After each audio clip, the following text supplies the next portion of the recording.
Some ECP, and that's English Christian Patriots, are funny people, and they can never be satisfied even when they get what they wanted. I don't believe it. Now, I'm sure by now that you're all aware of the travesty that took place on the day of the Liverpool celebrating their football success.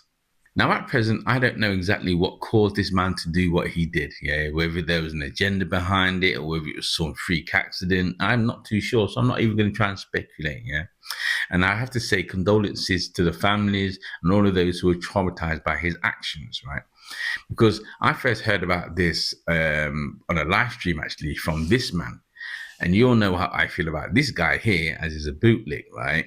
You'd think that most people would be showing some kind of empathy and some kind of sympathy for the people who were involved or for the people that were actually affected by the traumatization, affected by the events of that man. But no. Oh, no. As I was looking through the comments on his live stream, on his live chat, should I say, yeah, this is a narrative that dominated. John says, notice how quickly they were to say it was a white man. Barry says, Tusi, come on, Maya. Even you know the only reason why they mentioned who it was because he was white and English. Any other color or culture, and nothing would be said, same as Southport. It's amazing how quickly they are to say he's a white man, a lot slower when the perpetrator is non-white. And like I said in a previous video, long time ago, be careful what you ask for, because you just might get it.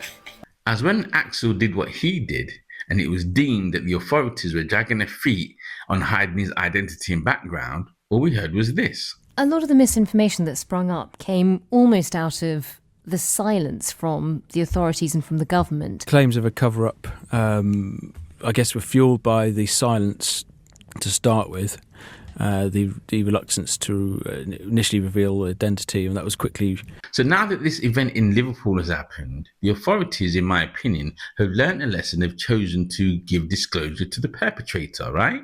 The car stopped at the scene and a 53-year-old white British man from the Liverpool area was arrested. We believe him to be the driver of the vehicle. So since it was disclosure that the ECP people wanted, then it's disclosure that they got, right? Yeah, okay, cool. But it seems that because the perpetrator was white, now they want to cry foul, which for me only goes to highlight the mindset of a white supremacist, because they love to point a finger but daren't hold up a mirror.